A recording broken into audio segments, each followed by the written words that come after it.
সুন্দরী মহিলা police officer জেলে বন্দী যুবকের পাশে গিয়ে বলল, তোমার কাছে মাত্র 2 মাস সময় রয়েছে এই পৃথিবীতে জীবিত থাকার জন্য। 2 মাস পরে তোমার ফাঁসি হয়ে যাবে। ফাঁসির আগে তোমার যদি কোনো শেষ ইচ্ছা থাকে তাহলে সেটা বলো, যাতে তোমার শেষ ইচ্ছা আমরা পূরণ করতে পারি।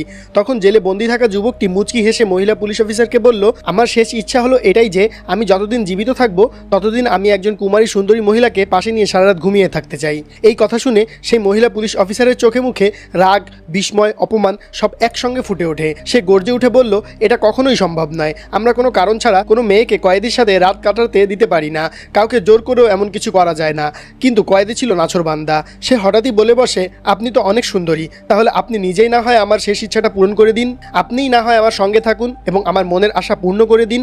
এই কথা শুনে রেগে গেল সে মহিলা পুলিশ অফিসার। কিন্তু রেগে গেলেও নিজের রাগকে কন্ট্রোল করে শান্তভাবে মহিলা পুলিশ বলল, আমি একজন পুলিশ অফিসার হয়ে একজন কয়েদির সাথে এটা কিভাবে করতে পারি? পুলিশ মহিলা কয়েদির দিকে তাকিয়ে বলল, তোমার যদি অন্য কোনো মনের ইচ্ছা থাকে তুমি তাহলে এখনই বলো, আমরা তোমার মনের ইচ্ছা পূরণ করার চেষ্টা করব। কিন্তু কয়েদি ছিল খুব চালাক। সে তার মনের ইচ্ছাটি পূরণ করতে চাইছিল।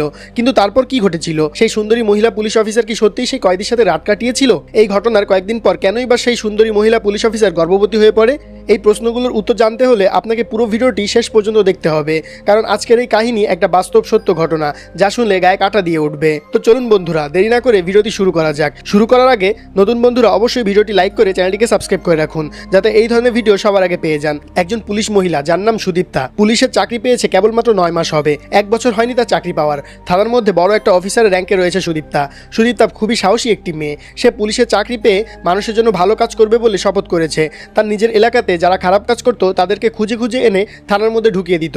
একদিন হঠাৎ করে সে শুনতে পায় যে তারই গ্রামে নিজের মাকে হত্যা করে ফেলেছে একটা ছেলে, এবং যখনই ঘটনাটি সে নিজের কানে শোনে তখনই সে সাথে সাথে সেখানে চলে যায়। ওখানে যাওয়ার পরে সেই মহিলা পুলিশ অফিসার সুদীপ্তা দেখে যে সেখানে একজন মহিলার নিথর দেহ পড়ে রয়েছে, আর তার সামনে দাঁড়িয়ে আছে একটা ছেলে যার বয়স মোটামুটি 20 বছর হবে। সে হাতে একটা লাঠি নিয়ে নিজের মায়ের দিকে তাকিয়ে তাকিয়ে দেখছিল, আর তার চোখ দিয়ে একটুও পানি পড়ছিল না। মহিলা পুলিশ অফিসার তখন ছেলেটিকে বলল, হাত থেকে লাঠি ফেলে দাও এবং আমাদের সঙ্গে থানায় চলো।